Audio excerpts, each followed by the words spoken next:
In the past few years, we've seen many sequels to games that we thought would never come. From beloved one-offs like The World's End With You, long-forgotten series like Armored Core, and even flawed gems like Dragon's Dogma. Unfortunately, not every game is lucky. There are plenty of memorable games that never got a decent follow-up. Not because they sucked, but for many reasons outside of the game's quality. It's always heartbreaking when it happens to a good game, and when said game ends on a bit of a shocker. And that's what we wanted to talk about today. Here are a couple of games that promised to show more and even ended on cliffhangers, but left us hanging for years. And we may never know what happens next. Spoilers for the following games, by the way. You've been warned. Let's start out with perhaps one of the most infamous cliffhangers of our generation, and a big part as to why people have been anticipating for the next big Half-Life game for almost 20 years. The ending to Half-Life 2's second episodic release ends on a devastating cliffhanger as Eli Vance, a beloved friend and key leader of the Resistance, is killed. The funny part about this cliffhanger is that another major cliffhanger followed it up. More than 10 years after the release of Half-Life 2 Episode 2, the VR spin-off Half-Life Alyx created a twist where an Alyx from the past saves her father with the help of the mysterious G-Man, but at the cost of Alyx's own disappearance. The game then fast-forwards to the end of Episode 2, seen in the eyes of Gordon Freeman once again, but with Eli alive and Alyx gone, setting the stage for what many of us hope to be the next Half-Life game. Unfortunately, around the time they were laying the groundwork for Episode 3, Valve had other things to focus on, such as the development of other IPs and various business ventures. Gabe Newell himself said that it was a personal failure of his and that he was stumped during early development, emphasizing the importance of ensuring that Half-Life was innovating and pushing things forward rather than releasing the game only for the sake of letting fans know what happens next. The Half-Life games were considered to be one of the most influential first-person shooters in the history of video games, and it shows given how gamers have not forgotten about the game even almost 2 decades later. But with the release of Half-Life Alyx, it shows that Valve is still interested in finding ways to continue Gordon Freeman's adventure. We started with this one because this particular entry may age poorly, as there are rumors that Half-Life 3 is being playtested currently. Fingers crossed? Before Control graced us with its flashy hybrid of third-person shooting and supernatural abilities, we had Psi-Ops, the Mindgate conspiracy. Just as the name implies, the gameplay was this unique mix of shooting and psychic abilities. You'll learn pyrokinesis, telepathic abilities, and even how to mind control enemies. The gameplay was open-ended at times when it came to combat and puzzles. Psi-Ops features a B-movie style plot with tons of cheese. As you play as Nick Scryer, a psychic agent who gradually gets his memories and powers restored as you go on your journey, you'll take down the leaders of a terrorist organization who are after an all-powerful artifact. However, the game ends with a to be continued just as Nick regains all of his memories while getting attacked by an unknown enemy. Not having a sequel to such a cool concept like this felt like wasted potential. Unfortunately, due to poor sales and midway ending its operations, releasing a sequel became unlikely. The rights to the game do belong to Warner Brothers, so it's not entirely impossible to make a sequel one of these days. Next on the list is another shooter with a super-powered twist.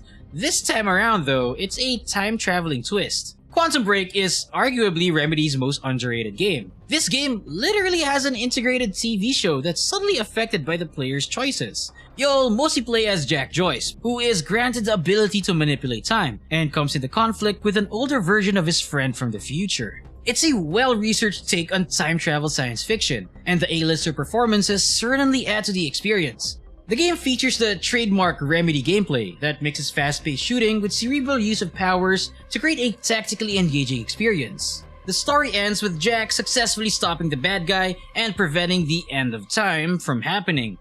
Or, at least, that's what they think. A major theme of Quantum Break is that one cannot change time through their actions. Any attempt to change things just shows that you contributed to the result in the first place. So, did he really save the universe? The ending makes the player wonder if there really is a way to truly change things, especially since Jack wants to save Beth, another character who suffered a tragic fate in the story. The last scene shows Jack has inherited the Junction abilities just like the villain, allowing him to choose between 2 realities. This opens a lot of doors for a sequel. Microsoft owns the rights to Quantum Break and decided not to pursue a sequel, and Remedy went on to make new games like Control. With the success of Alan Wake 2, it really makes us wonder what could have been. Remedy has proven that they can make amazing sequels. Only time will tell. Another star-studded entry to the list, this time starring Elliot Page and Willem Dafoe. Beyond Two Souls tells the story of Jodie Holmes, someone born interlinked with a mysterious spirit known as Aiden, whom players can also control, not just to see the world through the lens of ghosts, but also to interact with it through supernatural means. Her relationship with Aiden is the focus of the narrative as you experience her life, having to grow up inseparable from a spirit with a mind of its own. Beyond Two Souls can end in a handful of ways, most offering a proper end to Jodie's story. However, an epilogue shows that a bigger threat relating to the world of the dead threatens the world in the not-so-distant future. Who stands to confront this upcoming threat depends on the ending chosen. It could be Jodie herself, or a grown-up Zoe, or it could be both of them should players choose the ending that involves Zoe and her family. Whichever ending you choose, it is clear that there can be still more to tell in Beyond Two Souls beyond that of Jodie Holmes' journey. It was not the perfect game, but sequels have the potential to improve upon the original and soar to great heights. There were no official announcements for a sequel, and Quantic Dream went on to make Detroit Become Human. However, a TV series has been announced to be in development after Elliot Page's production company acquired the rights from Quantic Dream. Maybe the story will be expanded there? Imagine if Mass Effect didn't get a trilogy and you experienced all those interesting plot twists and world building only to never know what happens next.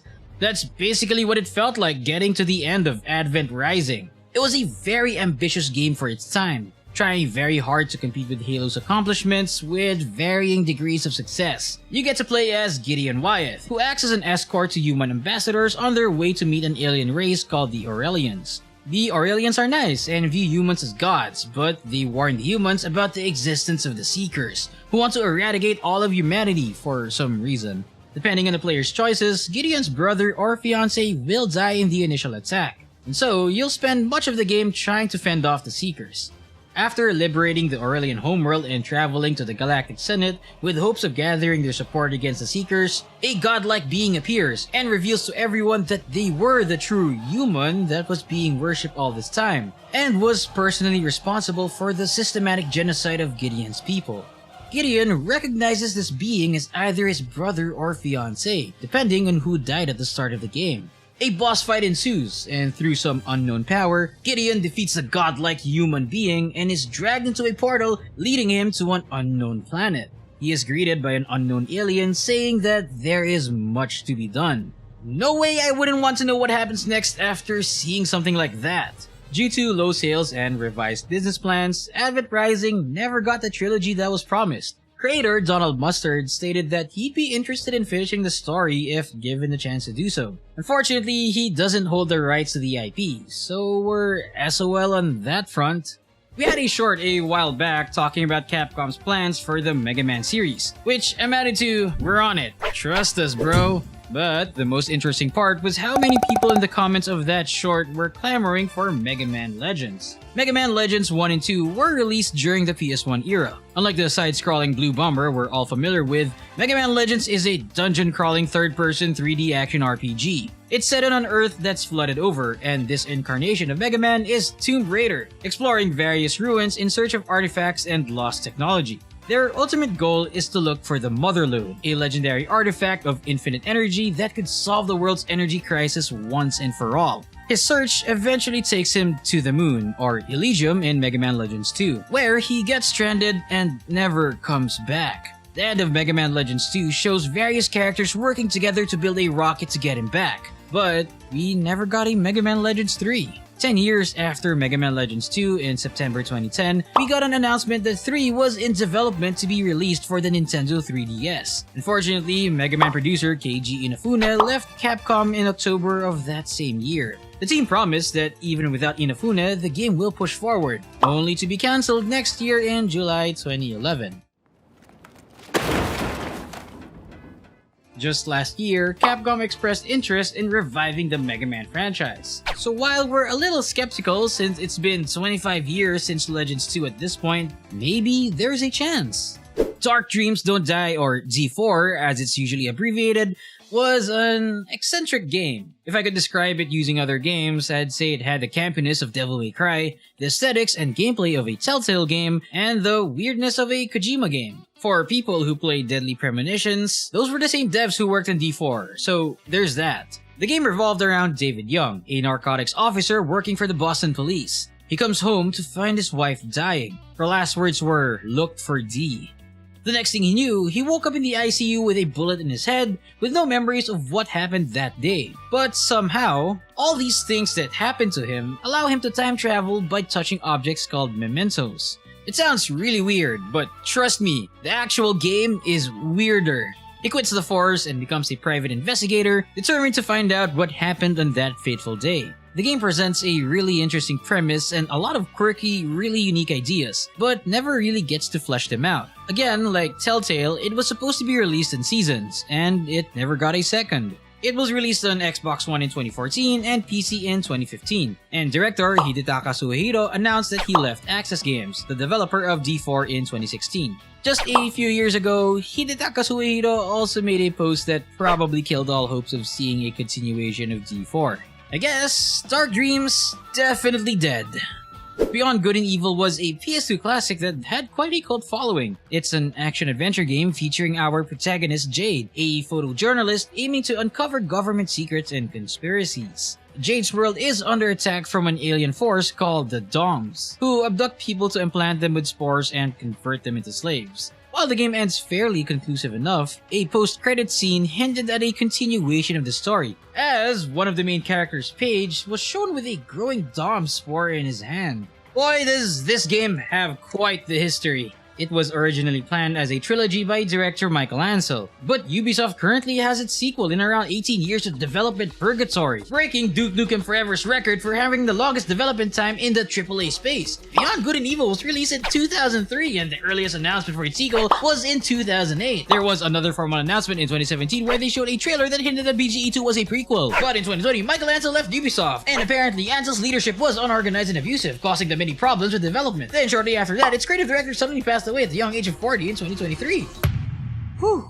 Anyway, the game now has a new creative director and is apparently still going. So, cool. See you guys in another 10 years, maybe when this comes out. The world ain't fair. Plenty of games with the potential for amazing sequels, even those that don't end in cliffhangers, never see the light of day. But it is our hope that one day this video becomes obsolete because we ended up getting some epic comebacks when we least expected it. Well, that's it for today's gaming backlog. Any cliffhangers you guys wanted to resolve? Or at least older games that you feel desperately need a sequel? Let us know in the comments down below. As usual, if you want more gaming news, updates, and deep dives, don't forget to subscribe to our channel. We'll be sure not to keep you guys hanging, unlike these games. This has been Game 8, and thanks for watching.